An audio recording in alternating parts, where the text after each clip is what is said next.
What's up? We are live not only on Facebook, but also the YouTube channel. And I am here, yours truly, Sade Howard. I am the founder and executive director for Assist Her Inc.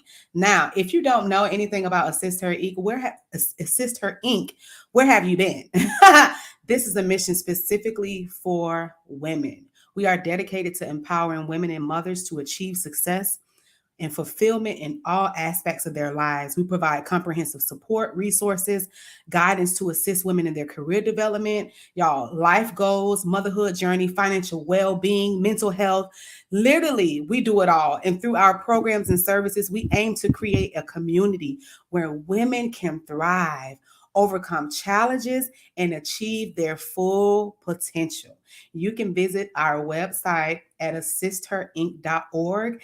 And yes, our vision is a world where every woman and mother has the knowledge, resources, and support necessary to excel in their personal and professional lives. Yes, we do it for women and specifically single moms. We pretty much give you the emotional, physical, spiritual tools to thrive. We almost make single mothers double. We bless them on a whole nother level. And because as a servant leader that I am, I strive to always make positive change, create sustainable impacts on women with unique contributions. So I'm just excited about the things that we have done since we've launched in December of 2021 and officially during the month of women's where we recognized women last year in May. Y'all, we had our inaugural Mother's Day brunch and it was so dope. And the team has even grown since then. So we've been doing the HERtalk series, y'all, and it has been so dope. It has been topics and conversations that are just right on time. They are healthy. They are really equipping. And again, right on time. That's what the R is. HER, healthy, equip. Come on, y'all get it. Y'all get the flow. But more importantly, we've been talking about those conversations that it's just needed. It's time. I want y'all to share this. I want you to comment tonight. We're going to interact, and I cannot wait to introduce y'all to my special guest tonight. I don't know why I did that. No. But I'm telling y'all, we are going to have a good time tonight. And we might cry. We might feel some kind of way because there is something about this topic I had to fast and pray about. And I couldn't find anybody else that I can do this topic with besides this particular individual. Not only she's lived it, not only she's gone through it, not only she's conquered that thing, but when I tell y'all, even just as it relates to just relationship, being a counselor and just being a minister in the gospel and also a creative and an artist, like I can't even, did I start the bio yet? Wait, I didn't, but I'm just saying, tonight's topic is going to be so good because y'all know we have to talk about relationships, right? That's one thing. And then how we, the co-parenting thing, because that's something that I deal with. And another thing is church hurt. Yes, crickets, church hurt. When I tell y'all, a lot of people don't like to talk about this. And we wonder why, because some of us still hurt. We still hurt. We still unhealed. We still got some pride issues. We don't know how to compartmentalize our thoughts and just the things that have overcome us because of these situations. I hope y'all know I really like to interact and comment. So let me go ahead and grab my phone. Let me share this in a few rooms. And y'all go ahead and share this as well because tonight is going to be so good. So I'm going to share this in a few mutual groups and we are going to get this thing started. I hope y'all are excited for tonight's discussion. Many of you already know who I am and what I do, but I am going to open up the chat so I can actually see some of the comments. Hey, Erica, so now I can see them. So if y'all see me doing like this, it's because I'm not like I haven't mastered my producing on StreamYard yet. So I'm going to be looking at my phone so I can see the real live comments, and we love interaction. So without further ado, because y'all already know who I is. Yes, I said who I is. But let me introduce you all to the amazing Mercy J. She is a wife, a mother, a gospel artist, an actress. Yes, I said actress as well. TV personality, virtual Sunday school teacher, a worship leader, and entrepreneur. She has been seen on national TV for acting and singing. She has opened for great artists such as John P. Key and Vanessa Bell Armstrong, and was a background singer for the late legendary LaShawn Pace. Act like you not, okay? She has a bachelor's degree in human resources management and recently became, oh my gosh, I was there. I witnessed it. Ooh, a life insurance broker, y'all. Yes, these women on my team, we listen. She also helps smart, she helps, sorry, I got excited about the life insurance broker part.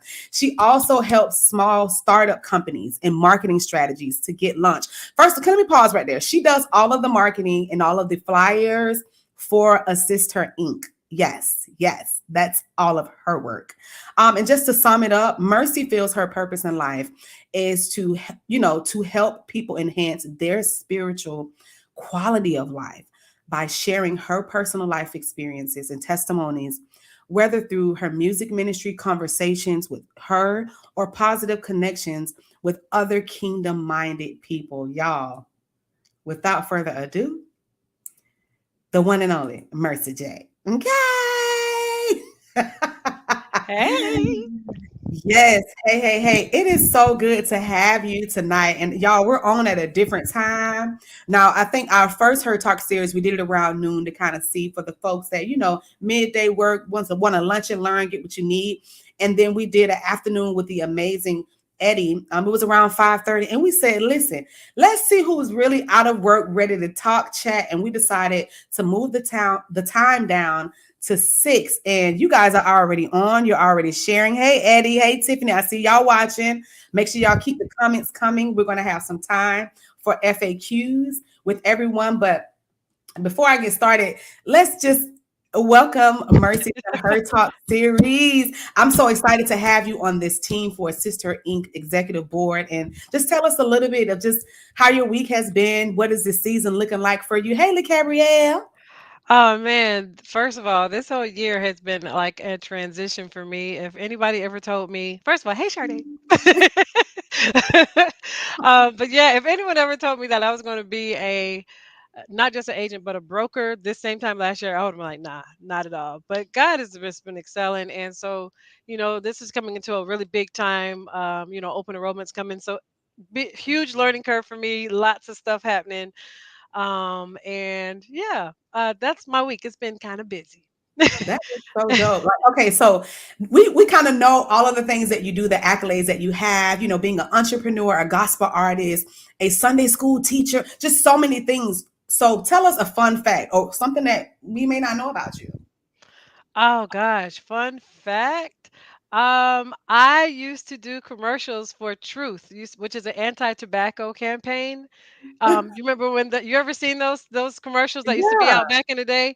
Yeah, I was one of the original girls that used to do the Truth commercials back then, Oh, back don't in the let me go day. on YouTube and do some research and find. Yeah, my infamous punchline was, "What's so lucky about Lucky Strike?" They made us do a prank call to the actual company, and they recorded it and made it a commercial, and it was so funny. The funny part about that was the commercial. You know me, I'm just excited to be there. But I was like, "How much we getting paid for this?" And it was like, because I was young, crazy, and it was like, probably like $50. But they didn't know that the BET was a national TV network, and so they aired it on BET, and that was a $70,000 blessing in my banking account thanks to that mistake they made. Oh So yeah. wow. I know that's right. Let me find out. Yeah. Is truth still alive? I know, right? Y'all need people. Because us entrepreneurs, we be trying to create some source. Listen. I love it. So let's talk about that. So let's talk about your livelihood. Are you married or children? Let's talk about it. Whew. Trying to Okay, get to so know you.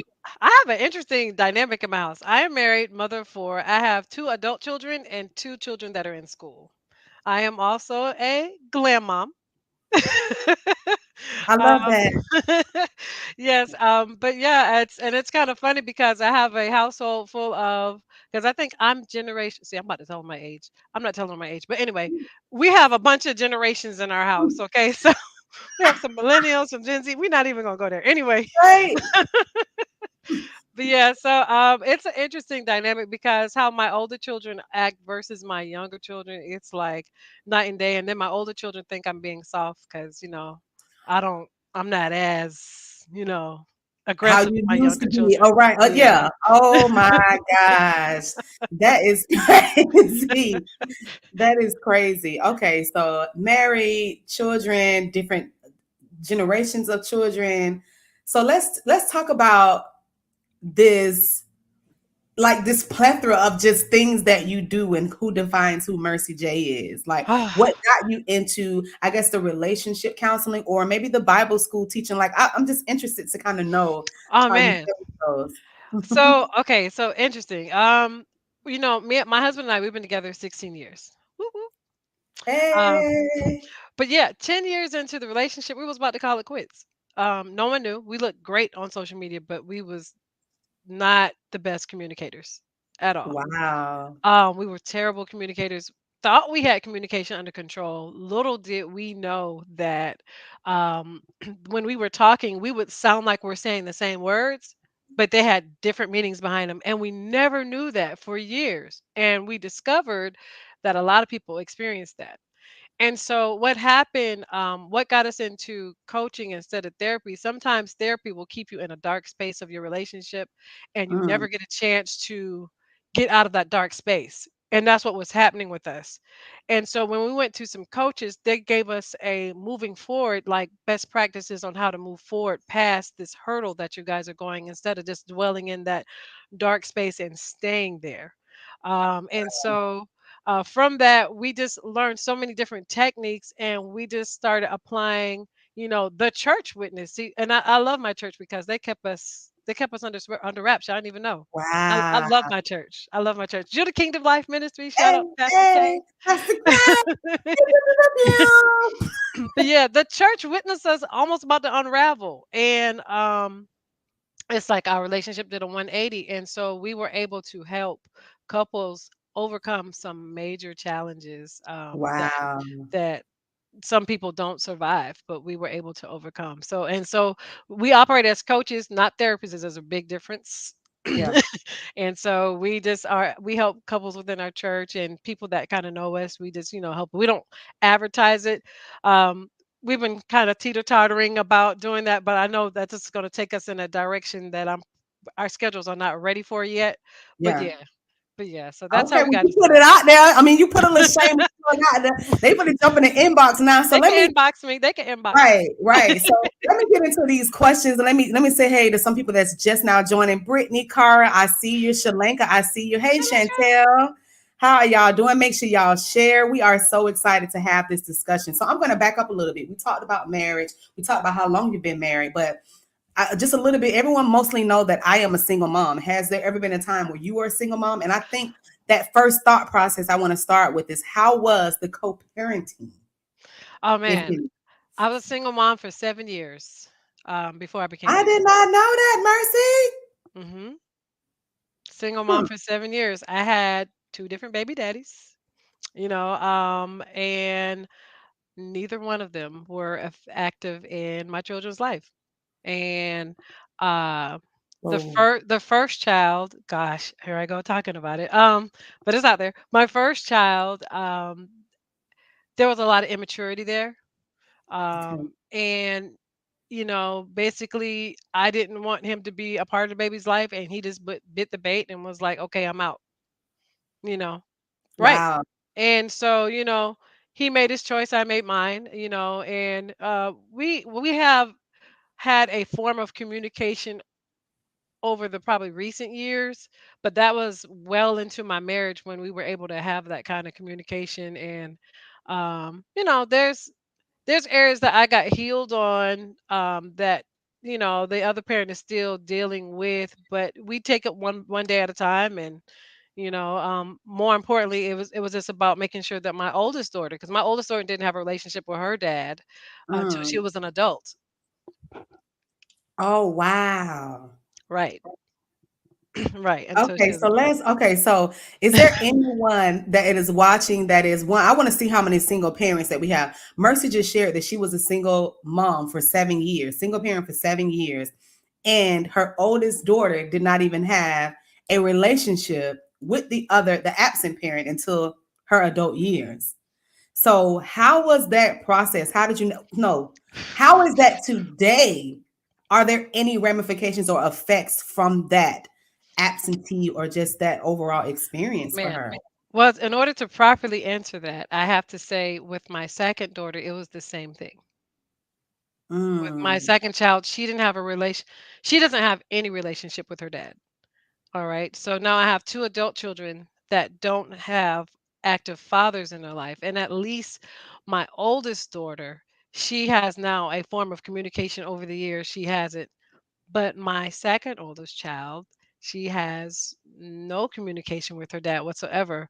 So I had to deal with that dynamic of watching my children have daddy issues. That mm, you see them have the wonder. One of my daughters was suicidal.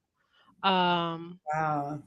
yeah, feeling like she's just not wanted. Like why, the questions of asking why he doesn't want me, dealing with the fact of the resentment of my oldest daughter, having resentment towards me, and it took maturity, and I can talk about it because we have worked so hard to get past that, and it's just a lot of built up anger and aggression, and you have to know how to navigate that. And then, I'm still maturing too. And so sometimes, as adults, we don't like to admit to our children that we don't have it all together and we're still Right. maturing. And so, just like I had to watch my child grow, my children had to watch me grow. Mm, And that's good. it, Wow. there was a lot of hurdles. So I will say, the past year, we have had some very uncomfortable conversations that I had to have with my children because I went through therapy, and group therapy sessions. And it was kind of suggested, you guys went through some challenges. Have you ever asked your child how did she feel about this, situation that y'all experienced? Wow. What And would I you was like, say? I'm sorry. no, go ahead. What would you say what would you have done differently? Had you known what you know now and what it has caused, what would you have done differently in the dynamic of those relationships and raising the girls? Man, okay. Oh gosh. Um, so because I had to be two roles in the house and raising girls that are sassy, that are that are like me. Sounds like Like Eddie. Eddie kind of similarly said her girls, yeah. they are like me. And they, had the attitude I had, and I was probably too aggressive with my children when I was younger. Mm, And this is me telling on me. I did not know how to navigate that. I wish there was a community like a Sister Inc. that was available to me, mm, that I could just talk to, because you do things within the organization for like mommy mentals. There was no mental health check for me during that time. It was wow, because, we're told to be resilient. We're told to snap back. You have to be strong. You can't right, be emotional, right, and I was an emotional runner, meaning like if I was at work and if I look emotional, I didn't want you asking me what was wrong. If I look, because I'm gonna break down and cry, and then I'm gonna disappear. Like I would just leave. Like that was me. Because I didn't know how to process my feelings or my emotions when I got frustrated. But yeah, so me not being so aggressive with my children and being able to talk more instead of just being so just aggressive and mad all the time right. No, when I that's was so younger. good. And I think I've kind of heard that same theme across, a lot of mom with daughters. If you think about Eddie, our secretary, and you think about Lenina, who's our treasurer, most of you all have, girls. Now, on the contrary, I'm a boy mom, still a single mom at that. And I think my challenges, with the single parenthood, with raising my son. Now, let's clear this. My son's dad is very active in his life. I think my challenges though is I was trying to co-parent with someone that I was also trying to heal from. Yeah. And I think my bitterness, my interactions with my son's dad at times in the past could have been much more healthier and much more better had I kind of healed and had just resolved those unresolved issues of just things that happened in the relationship or things that did not happen in the relationship. And Mm. it hurts the children and we bleed out on him. And I'm telling you, my son looked like his daddy. He act like his daddy. And I used to have moments, that I think we ended our relationship, and I believe Zayden was like 6. He's 13 now. But in that time, it was just a challenge. We were never married, but we lived together, all of that. And I think my biggest challenges is I would say heal first, because that co-parenting, because you do everything for the child to be healthy, to be well taken care of, and the well-being of our son. That was Mhm. our mutual thing, but we still disagree and butt heads on so many things. I'm a really big communicator. He's not such a great communicator, just different things like that. So I learned real quick how to just like, okay, let's kind of create some order. Let's create a structure. I definitely want you in my son's life, because when I tell you, I don't care if they are a daughter or a son. I truly believe all children need both of their parents. Yeah, they do. Big I'm a time. strong believer of that. But that's just so interesting that you share that. So, But I will say, can I say I commend okay, when I went to Xavier's birthday party, I would have looking at how y'all interacted, you and Xavier's father, I would have Warren. never known that y'all had issues because y'all operated like friends. Y'all were I was like, y'all were a team. Like I was like that's something I've never experienced. It's came a long way. Like it's come a long way. And I think Cara experienced that too. She too was there. Like a lot, they're like, oh my God, like, and I've had people say, well, why y'all not together? Y'all both not married. I mean, Mm, again, it's the friendship is there. What's so cool about Warren is he has an amazing personality. And I'd be mhm, like, I don't know how Zaven is he's a techie shy kid, but he has two parents that are very sociable. And I think Zaven's stuttering affects, just his time of how he has to get comfortable around people, because once he is, he is. But yeah, I think because we are amicable, there's been, some bad choices that we made over the years to where we're like, we can't do that no more. Like, no, I gotta respect you as his father. I care for you because you are his father, and there is what you guys see now is a lot of prayer, restraint. That doesn't mean I ain't spaz out 2 days later, like, because right. I am who I am, and I'm just gonna say that. just, Shit. I'm just gonna say that. I mean, I don't know if it's a series of Surviving Sade. Like, I don't know what his take on it is. I know how I can be, Oh but man. when I say I love the guy, because my son loves his dad, and we have no choice whether he like it or not. We got to be friends. I don't care. We go on vacation together. They gonna be happy, right? Right. But I thank you for that feedback, because it took a lot of prayer to kind of get us in that space, because it wasn't always easy to be like that. So, speaking of something you said while you were talking about daddy issues, about the girls, I want to ask, did you have daddy issues or any type of parental issues amongst, whether it started from siblings, whether it started with the parents? Give me some of that. Do you have anything in that Well, space? okay. So my family, my parents have been married. This year will be 60 years. 60? Yeah, 60 years. Wow. Yeah. So I Wow, grew wow. up in a two-parent home. I did not understand for the life of me why a dad wouldn't want to be in their child's life. That's all I had. So my reaction and response was not the best. Thank God for deliverance. Wow. I was 21. Just okay, I had a lot of growing to do. So yeah, my response was not the best. So I didn't understand that, but I never had daddy issues. So again, I did not even know because I didn't have that. I didn't know how to respond to my children. I didn't know how to effectively communicate with them or even relate to what they're experiencing because I never Wow. went through that. So, Wow. and then accelerating 7 years, Ramon comes into the picture. My attitude was like, okay, I got a man now. Good. They love you like a father. So go be a dad. All right. And I can just go, my separate way. And Right. he was like, I was mad because I was mad at Ramon because What? Ramon was just sitting just so laid back and so chill. I'm like, can you just go do what dads do, that thing, that they do to, be a daddy?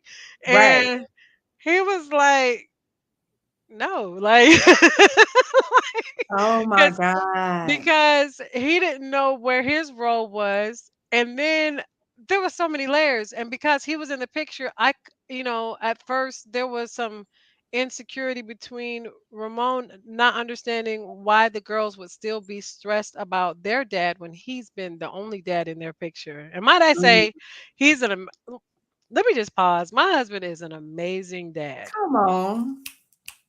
He's an amazing dad. Like, he took on them girl. If you ever said stepchild to him, he would go off like them Wow. his girls.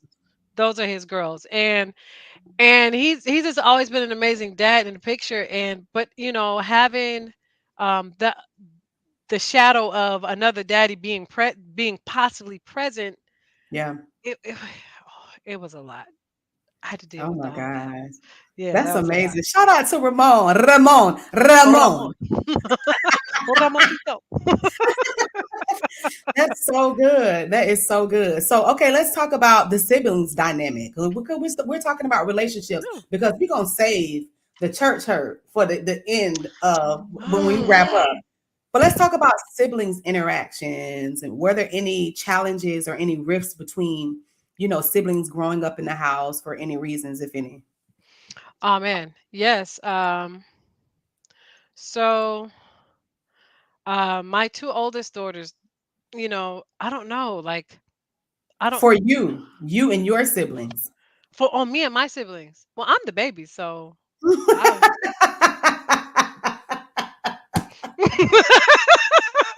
So you like, Look, okay, so ain't no they had to issue. deal with no, no. I'm the baby, so I didn't. Y'all Wow. know babies act different. We're social butterflies. We're the baby, like. And yeah, I would say I had rivalry with my oldest brother, not my oldest brother, my youngest brother, because he was the baby boy. In fact, he was the baby until I came into the picture. So Oh yeah. I took his title and I was a girl. So my attitude was I'm here now, like you know. Right. So, Okay. but I mean, our family was really close, especially me and my sister. Me and my sister were really close. That's awesome. But she was Okay. the oldest and I'm the baby girl. So 13-year gap, you know. Right. So, Okay. Well, tell me, what are like some foundational principles like for building and maintaining a healthy relationship, and how can couples like you and Ramon like navigate common challenges that may arise through the journey together? all right. So, a great question. The biggest challenge is having, and I know people hear it, and it's going to sound so cliche, is effective communication.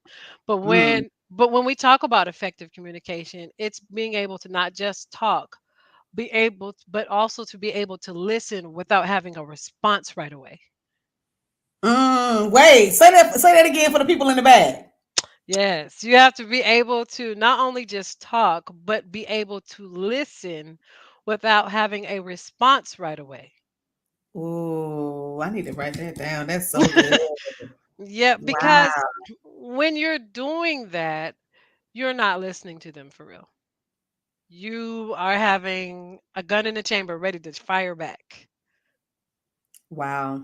You're not taking in what they're actually saying to you. Sometimes comments don't always need a response back. Ooh. Ooh, comments don't always need a response back. They don't. They Wow. don't need a response back. Sometimes you have to l- listen to what that person says, and even though that person may even want a response back, like Ramon does this to me. Like he'll be like, "I'm not saying anything because I'm just listening. We're gonna come back to this." Hmm. So you So have you found that to be healthy, or is that shutting down? no, that's actually healthy. The shutdown is when you're lying and say you're gonna come back to it and don't come back to it. Mm. That's the shutdown. Or you just purposely are not addressing the elephant in the room when there's clearly a big elephant with gold sparkles all over it, and you are not addressing the elephant in the room. Oh wow. Um, but yeah, being able to hear, and and I will say, women are probably more guilty of this than men, to have that gun in the chamber response. Mm. I already know what that means. We're more guilty of it. You Sorry, shoot straight from the hip. yeah, because we're so ready to retaliate, and sometimes when a person is trying to, you have to understand you're not the only person that's unhappy in the relationship. Mm. Even if what you've experienced was traumatic, you're probably not the only one that's hurt. Wow. Wow. Yeah. That's so good. So you have to hear them out. You have to, wow, that's so good. Oh my goodness. So what would you think are some, so you say effective communication is key, and literally taking time to not just only be heard, but also listen. And you even said another strategy of pausing, like park it, put it in the parking lot, wait, and we'll come back to it. It's not totally shutting it off or Hmm. lying about it, but truly saying, because I guess the emotions are up, they're high, and Right. the way you or he would respond then could be detrimental. Let me give you a perfect example. Okay. Okay, so I did not know that when I was talking to Ramon, he was fighting me in his head. Didn't know that. Right. He was totally fighting me, like, fight there. Like, What? okay, so what happened? I'm always, I think my husband's awesome, and I think that he's very talented. And I would see him do things with groups, and I'm like, I said, launching to do your, I said, babe, I think this is awesome. I said, I can't wait for you to, like, launch and do your own thing, because your style and the visions you have are just so creative. And to me, it sounds like I'm bigging him up, like, yeah, my baby gassing me up. Yeah. To him, it sounded like I felt like he wasn't doing enough. Huh. Interesting. Because that Right. sounds like you're saying he's doing great, and because he's doing great, he should do Yeah. X, Y. Yeah. But it's because there was a hidden undertone that was happening that wasn't being expressed. We didn't address the elephant in the room. Men's biggest thing, they want to be providers for their family. Mm, And we were going through some financial hurdles and challenges, mhm. and we were getting through them in my eyes. I'm resilient. We just get through it. Like, baby, we all right. We in this now, but we gonna get through it. But for him, it was, you know, culture shocking for him, because number one, we used to we move around so much, Mm, and he didn't grow up like that, and I did. My dad's in the military, so we moved a lot. My ah, husband didn't. And so, and then, moving a lot, having the financial issues, you know, I can only imagine he was questioning himself, like, is he being a provider enough for the family? So when he's doing stuff and I'm thinking I'm complimenting him on what he's doing, it felt like he was just inadequate. But it was because he had a battle in his mind that he didn't sort out. S- wow. Right. So what would have helped that during that time would have been, the technique is to just ask, so what you're saying is, and say what it is that you think that person is saying, I love that. so that y'all are on the same page. Because if it Wow. was says, because if he would have said, so what you're saying is you don't feel that I'm doing enough, and I would have been like, no, I think that it would have opened up another dialogue, but we didn't have that intelligence to do that at the time. Right. And that Wow. was happening every day of our relationship for 10 years in. And so that's when everything this was about to dislike. Wow. Yeah. That's amazing. Like, okay, so I can only imagine that some of you in the chat may have, some of you that are married, what questions that you may have, because I'm ready to pivot to the grand finale topic, Lord. church hurt. And Whew. y'all know that's a very interesting relationship dynamic that we have all experienced and may have, still be experiencing. But if you have any questions, make sure you all stay interactive in the chat. Make sure you share. And if I don't see any questions right away, let's go ahead and pivot to church hurt and how would we define what church hurt is. And I think and I have you define it too. I think my definition of church hurt is one who was in a community of believers in a church, the four walls of a church, and perhaps have experienced hurt from either leaders, other members, bad doctrine, spiritual gifts not being cultivated, and they left unhealed. They left not resolving whatever that issue or that hurt was, which could truly have been something that started through childhood trauma or even outside of church. But how they deal or how we deal with a community of believers, mind you, everybody can have different type of heart postures and their own traumas as well.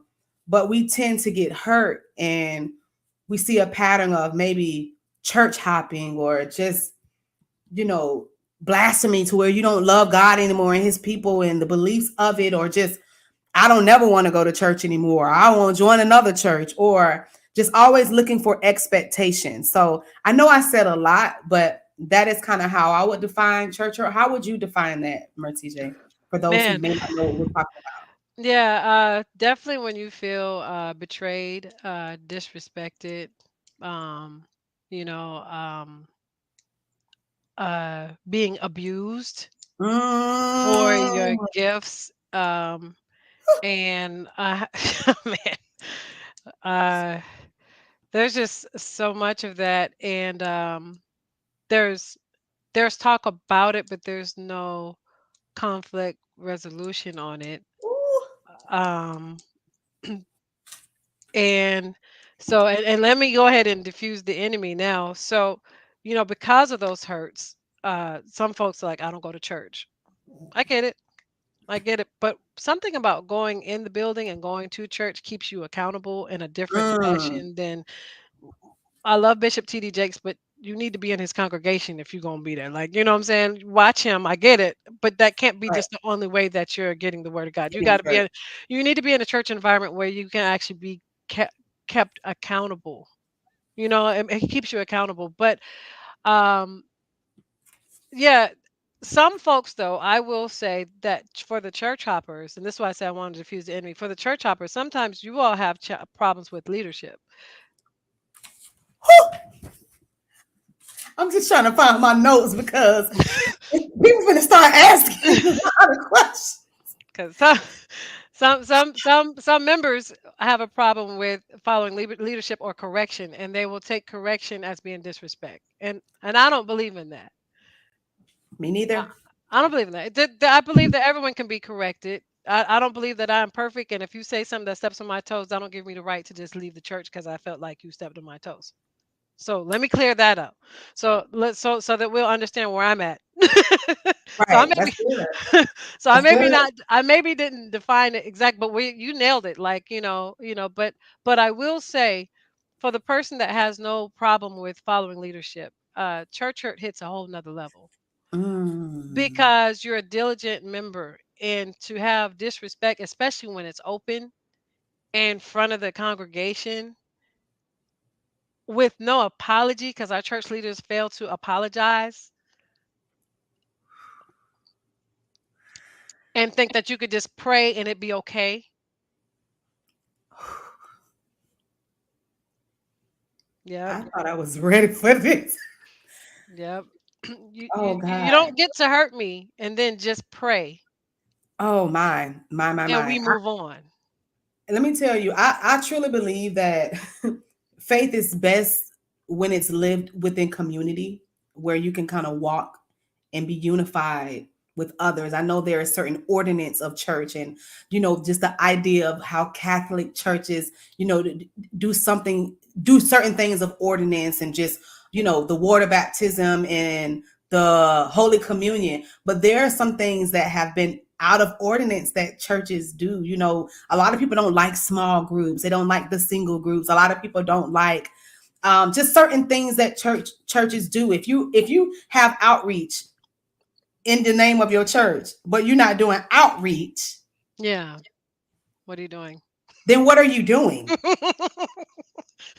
What are you doing? And something so important that you said about how certain leaders don't apologize. They just pray about it and think everything is okay. So Mhm. what happens is the people like Eddie, she's like, I've been trying to go back to church for 2 years now. And let me just say this. Let me say this. There is no perfect church. No, not at I all. believe that no church is perfect.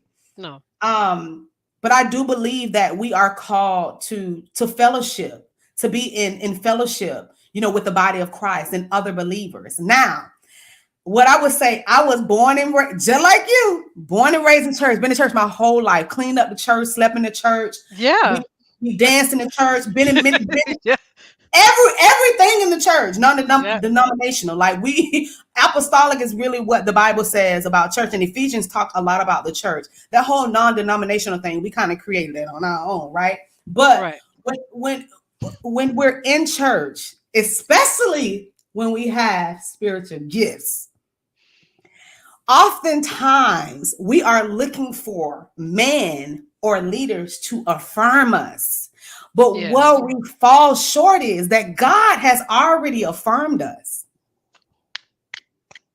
That We part. don't need man. We don't need another title. We don't need Right. anyone else to affirm us. Now, man can confirm the gift, because there Right. there are times when John, you can have someone validate, you Right. know, but affirming who you are, you already know your gift and you know who you are. So we got to start moving from this mentality of just wanting people or praising people or titles Right.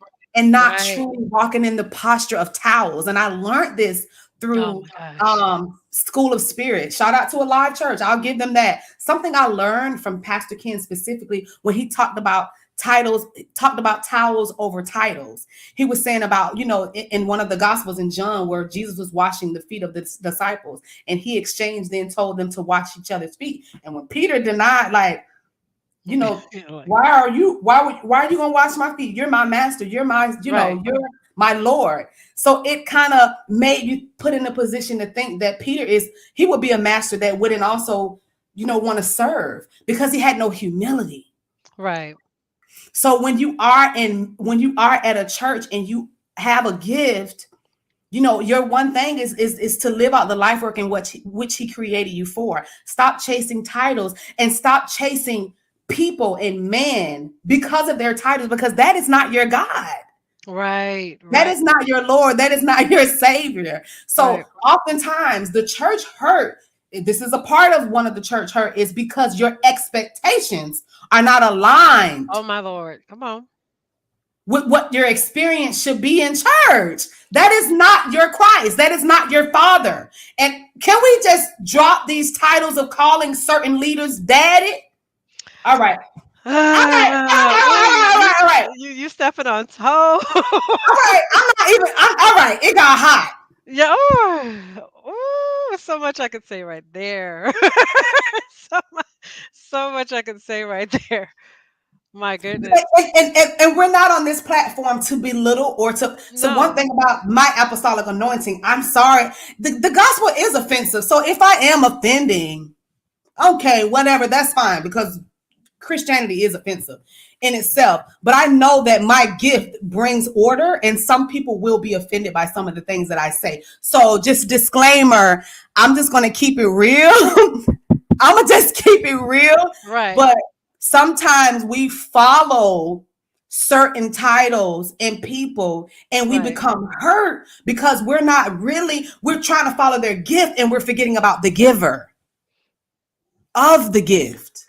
Come on, you preaching now. You preaching. And Yeah. I'm preaching for myself because I had to come to a place where Yes. even I can love the pastor and I can love their doctrines, but some of these sub leaders don't have the heart of that same leader that you love.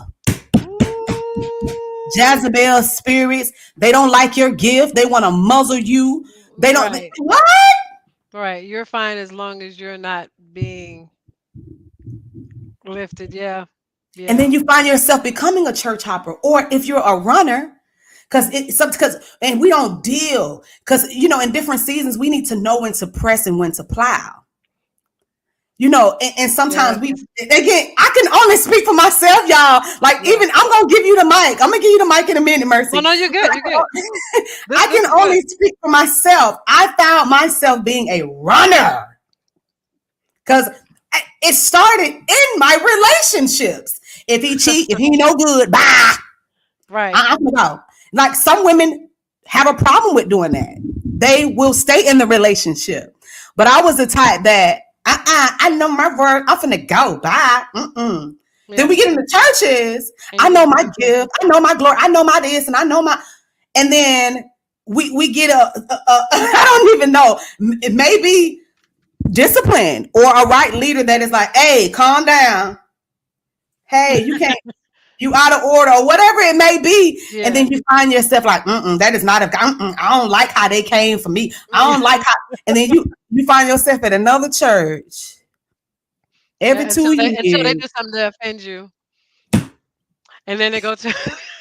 But see, what we have to realize, and I'm so happy you said offend you, we have to realize that offense can take place. Yeah, it Offense can. is the occurrence, but you have to choose to be offended. Well, Being offended is a never thought of it choice. like that. Offense is the occurrence. Ooh. I can no longer be offended by man because if and then this is so good. Why am I This is healing great. myself? Yeah, come on, because I'm like, come on. I'm in a new season. I guess I'm a free agent at this point, so I can talk. Right. And it's not that I'm in between ministries. I've identified my calling. Right, I've right. You know who you are now. identified because the four walls don't define my gift. But my gift is not to be wrapped in the four walls. My gift is for the masses. My gift is called to the nations. My gift are called to many, right? So and I've always had just an epiphany, or just why I was challenged in corporate America. Why did I go through some of the things that I went through? Because I was always an entrepreneur. Come on. Right, I was always supposed to be in the marketplace. Think about the 12 disciples that followed Jesus. They right. were all entrepreneurs. And it's like, and when I struggled for the last 2 years of trying to, I had an identity crisis because I was always a corporate girl, had steady income. I never lived paycheck to paycheck. So you think I want to come out and now live commission check? I don't know why I'm going here. Maybe this helping somebody. I don't know why I'm Yeah, going here.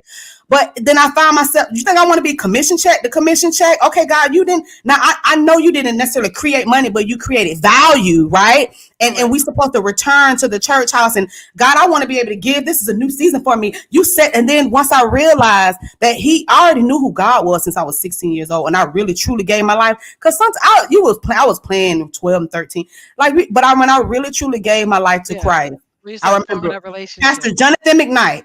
He laid hands on me. That's when I said, and I backslid it. I had a child at 25, all of that, right? But when I truly gave my life to Christ and I started seeing the calling on my life and realizing that there was gifting in me, that there was a uniqueness, it was so much more than catching fish or being a fisherman. When God revealed to me in the last 2 years that He is going to make me a fisher of men, I knew that I couldn't go back to corporate. I knew that my gift was so much greater than being under a CEO or a SVP and living out the mission of that vision when Right. there was a greater vision within me. I am a visionary. I'm built to equip, in other kingdoms. And it's not necessarily that I'm no longer on a church assignment. I'm on a kingdom assignment. So He called me Ooh. back to ministry, an actual church 2 years ago. And I found myself in la la land, like wondering a bit. This is my testimony. I'm okay. Let me know when I need to be quiet, Mercy. No, no, But you're good. This is good. This is I really good. found myself in a very interesting season because I knew my gift, but I left one ministry for 2 years. I sat home with God. I built that altar. I got into a more Wow. spiritual covenant with God. Like he really was showing me who I was in him. And it didn't define a leader, a church, a doctrine. I had pastors, baby. If it wasn't for Stephen Furtick and Dr. Darius Daniels, I would have been. And every once in a while, I stop by. I stop by to let you know. I hit an old Pastor Calvin, Calvin Burnett at I Life, ministry. So I was still getting, I never left God. But there was a season Yeah. where I left church and I built this relationship. And I'm telling you, 2 years. And then I finally got the unction to say, okay, I want to return. So the ministry that I returned to didn't look like what I was so Right. used to. I grew up in black churches. Everybody black. Everybody shop. They look Yeah. good on Sunday. Clicks here. Yeah. You got the fivefold ministry, all of that, right? Right. So then I'm like, oh, I like now the spirit of the Lord dwelled there. I felt the spirit of the Lord. It was amazing. I'm over here. Hold on, y'all. I'm like, am I perspiring? Am I getting shiny? But that's what I don't know. That preacher started coming out, and it's Yeah, over. you're right. I'm about to come on now. No, but you're good. but I think what happened for me is I found myself in a wondering. I specifically used the word wondering because I studied the book of Exodus, and I noticed that the children of Israel, they were wondering. We're talking about a pilgrimage that should have only took 2 weeks, took 40 years, right? But if and it took all of that because they all of the detours and the idolatries and not hearing the voice of God and not wanting to, sought after the leader God put in place, Moses. And what was so interesting for me, I'm like, I feel like I'm in a battle, like I'm in a wilderness. What's going on? I know my gift. I know. And I started questioning my value when it was never my gift or my value. That just It means that was the vision is not what you thought. You ever try to tell God your plans, he'll laugh at you because he know the man. plans. He Yeah. took me into a season where I questioned my spiritual gifts, my ability, when he was really building my character. He was trying to see how long was I built to last in obscurity of saying, hey, sitting on the sideline, I brought you here to see kingdom, to see how it can be done. But just because it's different doesn't make it right. It doesn't make it that it's Whew. fit for you. You're not called to church, my daughter. You're called to kingdom. So I don't have to be, I had to realize I don't have to be under anyone, but I have an assignment. So some of the things that I uprooted, I use my gift. Don't get me wrong. Prophesied, and when I was called to sing, I showed up and I ministered. I blessed whoever I needed to bless.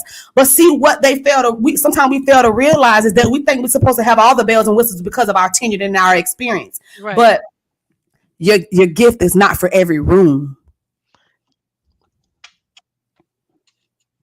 Because sometimes, and I'm gonna just say this, and I'm gonna let you go ahead. Because sometimes your wingspan is too big.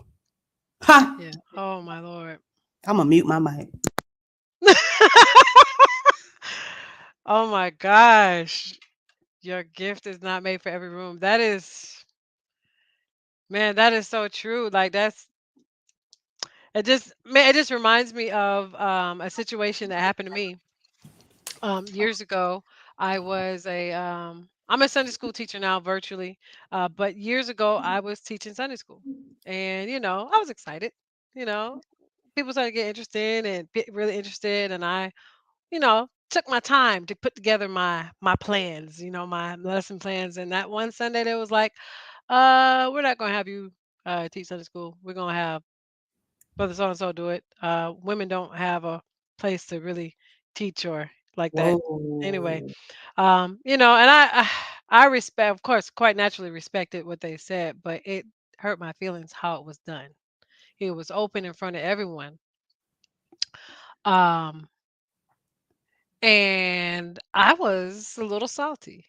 But that was me becoming a little I was I was too married to the idea of the title Mm. and not and forgot that I am God's vessel and I have a gift that is not just to be kept in one be kept in that environment. That later that year I decided that I wanted to take myself down off of every title. Wow. So That was a result of it just was eye opening that my relationship with God was I almost felt out of place when I got sat down. I felt out of place because I was not having a real engaging relationship with the Lord. I treated church like a job. wow. I treated church like a job. Wow. And sometimes this is what happens to us. We get so acclimated with these titles and we want the acknowledgement, um, but you forget you're God's vessel. Come You're on. you're God's vessel, and you're not just to be used in just one fashion. That's so Listen, good. my hands is a part of the body, but my hands can do more than just hold my phone. It can it can clap, it can snap, it can scratch my head. It has Yes. multiple uses. Wow. So good. So good. So when you are when I realized that I took myself from every title and then I did leave the ministry mainly for a number of reasons, but mainly because it was designed for my husband. I never gave my husband a choice on what ministry we went to, number one. So I was out of order in that. So we had to get that aligned. And I went through I went to where I'm at now with Judah Kingdom Life Ministries. There is when I learned um, how to actually have a real relationship with God because I didn't have a title. And I love, we don't have necessarily titles in our church. We just do. Love that. It takes away the competitive edge. It takes away um, the overload of responsibility. Wow. We see an empty need, we fulfill it. That's No title, good. no title. And I in that space. I was allowed to have a real relationship with the Lord because I wasn't pressured under. I got to function under my title. You know what I Right. mean? Pastor K was like, "You see a need, do it. Don't just talk about me. You see I'm lacking in Mm. the area because you know we That's a so great busy leader. because we're so busy saying what this ain't church ain't doing that and this ain't my church ain't doing this and my church ain't doing that. But what are you doing something about it besides talking about it? Like, or what are you doing about it? Because this is how offenses take place. If this person is being in leadership and they're not doing a proper job, besides gossiping to all your members in the church about this person, have you talked to the other leaders about it and see what can possibly be done? Have y'all engaged in a proper conversation? That's Have you good. have you said what could make this better, or have you volunteered your time instead of just criticizing from the background? You know? Wow. Because you have a lot of people in the church that they would complain about things, but they won't volunteer Yeah, to come fix it. Or yeah, what change could you bring to it? Why are you just a person that's Sister Pew always complaining? right. Come on, come on, Or come sister on. with a title that's always entitled? Yeah, I ain't gonna do that. yeah. And like if you see that it's lacking in the church, and this is another issue too, because we do put a lot of responsibility on the leaders, probably more than we should. Number Mm, one, they are people just like us. You know, absolutely. yes, they have to be accountable. But doesn't everyone have to be accountable for their actions? So what you get a chance to get away with certain things, and the leaders don't know. You're all are held under the same accountability. Right. So and instead of just talking about them, try talking to them. I love that. Try and instead of creating a a community against your pastor that you still going to. Man, that's so good. Oh my gosh. That's because because the pastor's hurt too. I had ooh, my I had a because pastors go through church hurt. Leaders go I through church believe hurt. that. I believe that. Yeah, because you felt like your pastor wasn't emotionally available, and it took another pastor, my cousin, in fact, he came and preached at one of our services, and he says you realize what your pastor goes through. They have to celebrate the birth of this baby, the death of this baby, the marriage of this couple, the divorce of that couple, and because they didn't call you that day, you now they ain't even think about me. They ain't even Wow. they're going through all these dynamics. So yeah, it's hard for them to navigate as well. So we're all people. And so we look for this perfect church to respond. What we need to create to make it better is an environment where you can comfortably talk and That's say, so "Hey, good. you know, I've been experiencing this. What can we do to make this better?" There needs to be that platform, Yeah. and the leader and the pastor and the leader can't be so arrogant that they can't listen. I was just gonna say that because sometimes you can have some leaders that are so intense when you just tap their shoulder just to speak to them because they have this wall up, just be always in defensive mode and not approachable and just no, it should be an environment where you can talk about things and not just have a prayer box. What about the suggestion box too? Yeah, just Or take what your about the small groups about certain things? And because I know we need to wrap it up, y'all ask some questions here because I want to make sure whatever questions or comments that you have about anything that we talked about tonight about relationships, we please, talked because about a we're bunch. already over time. We talked about a lot, but I truly believe that and we didn't touch much on this, but there is a lot of abuse when it comes to small congregations or small churches where you overuse the same people and they get burnt out. But I've Mm, also learned that sometimes burnout is because you haven't put enough in your tank, because you can manage your output if your input is greater, if you're spending time with God and you're really filling up your reserve. So I just kind of wanted to at least speak to those who feel burnt out or feel church hurt because of abuse from different ministries. I think for me and where I am now, I'm not looking to join another church per se, like to be or even tell people what God is doing, because they won't understand what God is doing for me in this season, because now I'm not assigned to any church. I'm not a church member per se, but now God is assigning me to certain ministries to help equip and build and edify. But I have to kind of find my time to sit there and kind of see what God needs me to do in that space, because I'm multi-passionate, multifaceted. I don't want to just start doing something and then you're I right. get overwhelmed with that, and that ain't even my main assignment. Right. So now I got to sit in the house, see what needs to be done, because oftentimes when you're just a visitor, you can see the nice living room, but when you back in the kitchen, you start really knowing, because the visitors only see the dining room, they only see the Yeah, living they only room. see the Oh, it's showroom so floor. nice. This is nice. Oh, I like the worship team. Oh, I like how they. Oh, you saw that usher. The But closer you get to the leadership, when you get to the leadership, when you get in that kitchen, you find the out. ones with the hats on and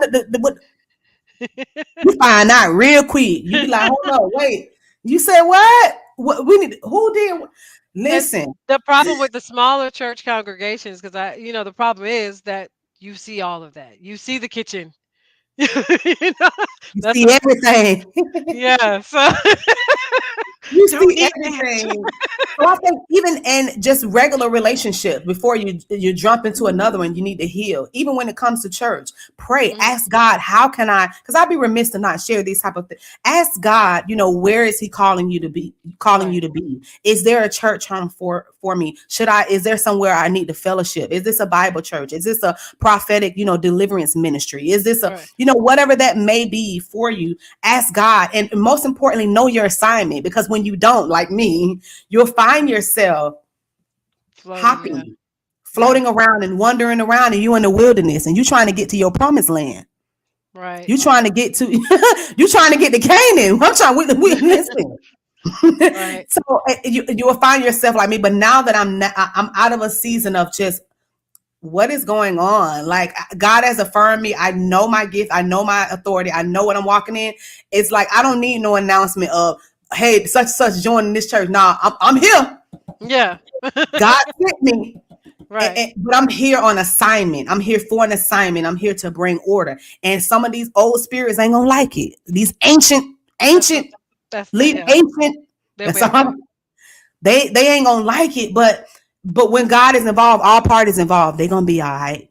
Yeah. And I just think it's just important to know your assignment. Ask God where He's calling you. Some of us are not called to a church or in church, but we have gifting in us. And if that's teaching, if that's online, if that's through your community, you can be on a 9 to 5 and your ministry is just helping people or sending them notes or whatever it is that you do. Mhm. Being a teacher, that's your ministry. Being a hairstylist, that's your ministry. But just make sure that there is some level of fellowship that you have to come together and just to Yep. partner in your faith and find other believers to do that with. And another thing I had to write it down when you were speaking is a lot of the church isn't hurting you. It's because the pastor isn't hurting, HERD. They're not hurting Woo. you. Because see, the pastor they're like the shepherds. They're supposed to take care of the sheep. Right. So the church isn't hurting you. The pastor isn't Isn't hurting you. hurting you. They're not giving you the guidance. And they're not taking care of the your hair. They're supposed to take care of the sheep hair, protect them from the guy, all just so many different things. And I think that is oftentimes it could be happening to a lot of leaders, and they just want those titles, but they really haven't walk that walk and really spent time with God, or they're dealing with unhealed trauma and Yeah. hurt and Or they whatever don't know that how to is. properly delegate either, because sometimes they try to take on too much and that's not their area of gift, you Say know. that. When you're a pastor or a leader, and no, and that's in anything, in any company, any church, any organization, even in home, every area is not your area of gift. You have to be able to know how to properly delegate. That's good. Use the people that you have. Right. Utilize them. Right. Or be effective in looking for what you need. But just trying to harvest everything, you're overwhelm yourself. For sure, Absolutely. overwhelm Absolutely. yourself. Yes. Man, this was so good. Do we have any comments or questions or anything? Mercy, I didn't even know that. Listen to me. These HERtalk series have been on fire, y'all. Like, I really hope that y'all give me some hearts or let me know if you guys have been enjoying these conversations. Like, one, I would love for you to join our village. We have a text community where you can partner with us, where you can become a part of what we're doing, and we can keep this going. So there's a number right now on the screen, 321-418-3921. Text the word village and become a part of our text community where you get some points, some words of encouragement. And I'm gonna tell you, sometimes I don't say nothing until God says something. It can be right on time. But if you love what we're doing at Assist Her Inc., whether it is the Revive Hers or the different events or coming connecting with y'all virtually, be a part of it. And also, I'd be remiss to not talk. This is a nonprofit organization, a 501c3. If you want to partner with us, you can partner with us by actually donating. You can partner with us by actually giving to the actual foundation. And you can do that at assistherinc.org/donation. So I'm just excited that we had this conversation. There was so much Woo! meat on that Let me bone. see what Like we there's got. so much Great to point. address. Yes, interesting enough, today's word was he said to them, go into all the world and preach the gospel to all creation. That's so good.